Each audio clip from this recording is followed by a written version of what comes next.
তো আজ হচ্ছে এখানে ফুটবলের ম্যাচ।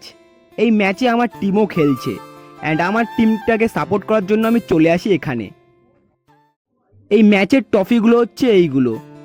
অ্যান্ড তোমরা যারা ফুটবল দেখো বা খেলো তোমরা জানো যে ছেলেদের কাছে ফুটবলটা হচ্ছে একটা ইমোশন। অ্যান্ড যারা এই খেলাটা পুরো ভালো করে খেলে তারাই পেয়ে যায় ট্রফিগুলো। অ্যান্ড এই ট্রফির জন্য এখানে সবাই বেস্ট খেলে। অ্যান্ড ছেলেরা নিজের ইমোশনটাকে লুকিয়ে রেখে ফুটবল খেলে। অ্যান্ড আমার টিম 1 গোলে পিছিয়ে যায়, কিন্তু খেলায় হার জিত থাকতেই পারে, খেলাটা খেলার মতো নিতে হয়। অ্যান্ড তারপরে আমার টিম হেরে যাওয়ার পরে এই দাদাটা খুব ভালো খেলেছিল বলে দাদাটাকে ম্যান অফ দ্য ম্যাচ দেয়। তারপরে আমি একটু ফাজলামি মেরে এখানে সবার সাথে কথা বলে মাইকে কথা বলে চলে যাই। তো ভিডিওটা লাইক করে দিও প্লিজ। Bye bye.